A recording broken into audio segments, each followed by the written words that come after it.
My name is Sharon Terry, and I'm Executive Director of PXE International and also the President and CEO of Genetic Alliance.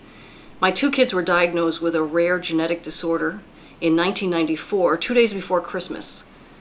And consumers can be involved in biobanking, though they may not know it's coming into their lives. My story is that these two kids, who were seemingly quite healthy, presented with some little bumps on the sides of their necks that were in fact part of a disease called pseudoxanthoma elasticum. And the joke around our house is you can say PXE means never having to say pseudoxanthoma elasticum.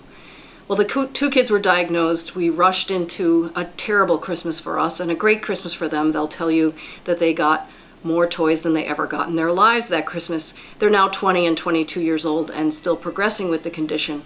But my husband and I actually dramatically changed our lives.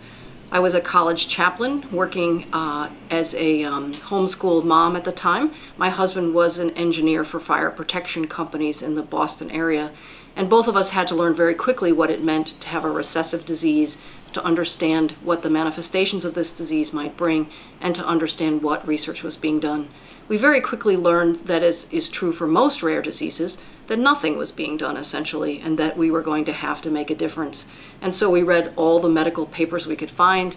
We bought all the encyclopedias we could find because we didn't understand any of the words we were reading, and we quickly learned what we needed to learn. The very first thing I think we learned was that most scientists didn't cooperate with each other, and we found this out quite dramatically when scientists came to take our children's blood about 2 days after Christmas, and we very gratefully gave the blood to the scientists and gave ours as well. And then about 2 days later, another set of scientists appeared at our door and asked for our kids' blood again, and we said, we'll go to those other scientists. Well, one was Harvard and one was Yale, and they certainly weren't sharing. And we understood then that scientists, in fact, compete with one another, and that we were going to have to find a way to have them share and have them move the research along together. Pat and I, my husband Pat, and I very quickly figured out that, in fact, if you want to herd cats, you should move the food. And in this case, the food seemed to be blood, tissue, cheek swabs, etc. And we decided that we, in fact, would establish a biobank and a registry of clinical information.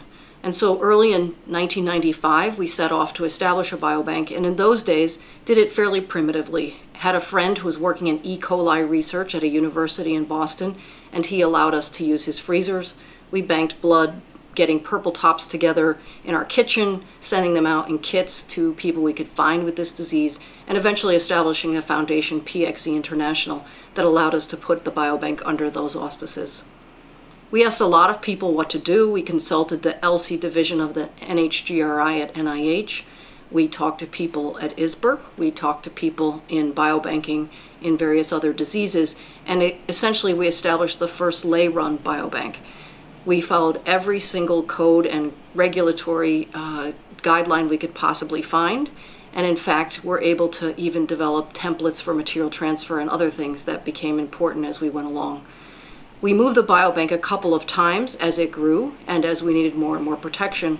In fact, at one point, a place that we were storing it decided that it was their biobank and wouldn't let us have access until we consulted lawyers and were able to gain access to the bank again.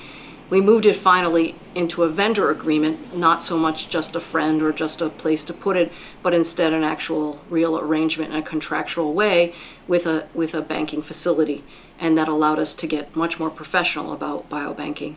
In 2003, we had actually helped about 10 other disease organizations establish these same kinds of biobanks, and in fact had begun to put together basic elements that we considered important in terms of standard fields for the registry piece, for natural history and epidemiological studies, and came together in 2003 with several other people and decided, in fact, we should establish a broad-based platform for many diseases to use, and so began Genetic Alliance Biobank.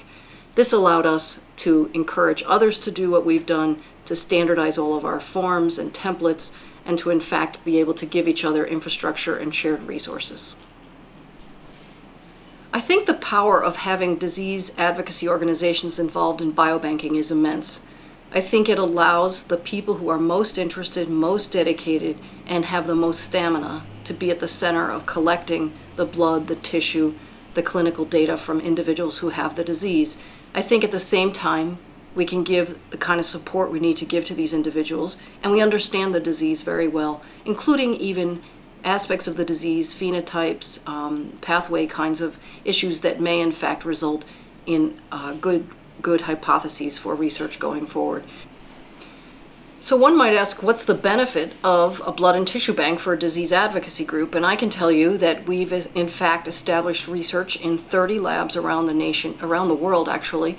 About 52 offices around the world participate in giving blood and tissue, and individuals even in very rural and very underserved areas can participate as well.